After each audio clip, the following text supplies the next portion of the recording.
Let's get down to business.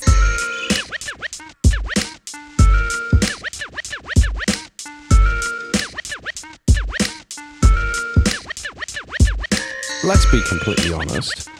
What this comes down to is making promises to yourself that you keep. Yeah.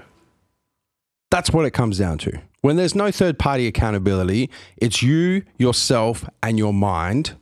You make a promise to yourself that you're going to get up out of bed and do 45 minutes cardio, or you're not going to cheat on your diet for the week, or you're going to push every working set to failure, or whatever the promises are. And then it plays out, and you either keep those promises to yourself or you don't keep those promises to yourself. And to be completely transparent, even when I'm in contest prep, the first, I usually prep for 20 weeks. The first 4, 5, 6 weeks, and I've said this many times in videos before, is about setting the habits. Because that first month, I do it. I make promises to myself that I don't keep. I fucking sleep through. I hit the snooze and I miss my cardio. I cheat on my diet during the week. I make the promises and I don't keep them. Because I know that a big driver of that is actually the habits and the routines that you have in place. You can't flick the switch and go from someone who has habitually broken promises to themselves to keeping every single promise they keep to themselves. It's a process, right? It's a slow process. So I start a contest prep and I give myself the first 4 or 6 weeks. And I go, okay, this first week, I'm going to make sure that I get all of my cardio sessions in. That's the promise. Next week, I'm going to build on that. I'm going to make sure I don't cheat on my diet once. That's the promise. The next week, I'm going to make sure I take every working set to failure. These are just examples, but this is how it plays out. So I'm building bit by bit the habits and the routines that allow me to keep the promises to myself.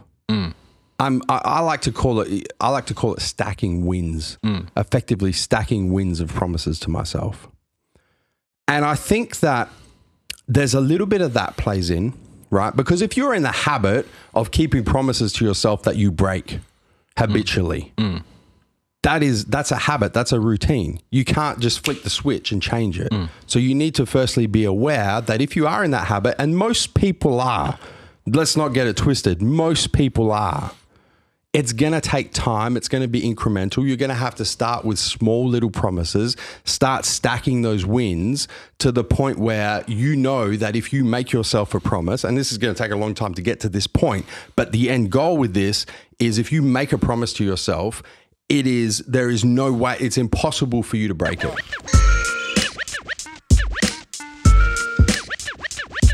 I think the first step is having absolute clarity of your motivation, right? So use the fat loss example. Why is this important to me? And actually being able to answer that question with complete clarity. Not that, I just want to lose a few kilos. Well, fucking why do you want to lose a few kilos? Why is that important to you? Is it because you want to live a little bit longer to have more time with your kids? Is it so that you can go to the park and play with your kids, children motivation? Is it because you want to look better if you're single, right? You want to look a little bit better to attract a partner. I don't fucking know what it is. But the first step is having absolute clarity as to why that particular goal is important to you. Because I feel like if you have that clarity, then when it becomes, the pizza's right there and I really can't be bothered going and making my shake or heating up my meal in the microwave or whatever it is, it's very easy to define what's more important. I feel like the reason why people can't define it is because they don't have clarity around it. They don't know why the fat loss goal is important to them. They don't know why the foam rolling is important to them. They don't know why sticking to the diet is an important piece of the puzzle. So the first part is having clarity. So then when it comes to making that decision, it's very easy to define which option is more important. That's step number one.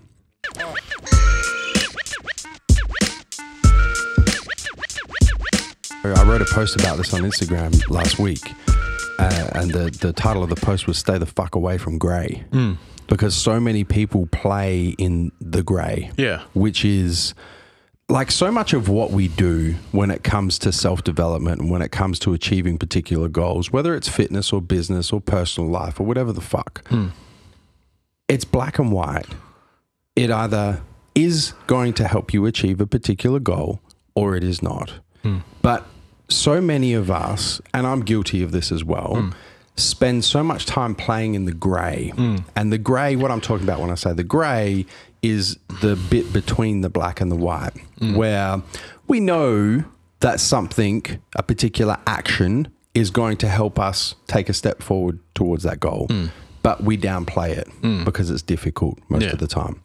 Or we know that a certain action is going to take us one step back from achieving that goal, but we upplay it because it's easy. So we start this self-justification process of playing in the grey. So it's not black and white anymore. It's like, yeah, okay, I understand that, but I can justify not doing it because of blah, blah, blah, blah. Yeah. Or I know this is actually, you know, taking me away from reaching that goal, but I can justify doing it because blah, blah, blah, blah, blah. Whatever the fuck the justification is, it doesn't matter. It's binary. It's black or it's white. Stay the fuck away from grey.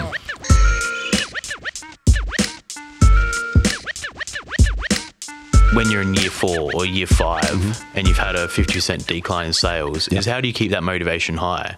You go to the next level. So your levels thus far are clarity of your goals, right? And then the level deeper than that is the visualization and actually knowing what it looks like. The next level is knowing what it feels like.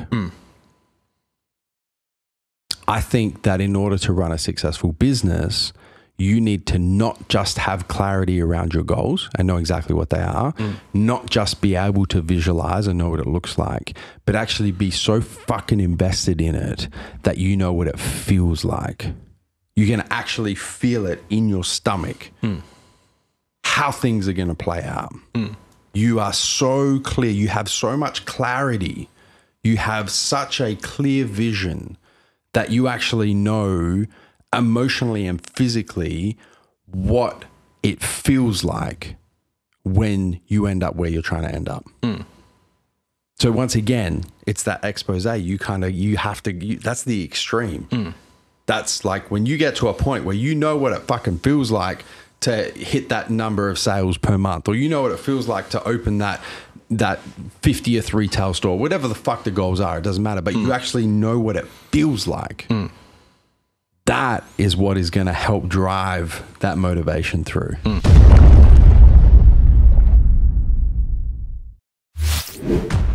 Thank you for tuning into this video. We hope you enjoyed watching. Don't forget to check out our latest upload and our recommended video, and be sure to subscribe to the MassiveJoes YouTube channel to stay up to date with all of our latest uploads.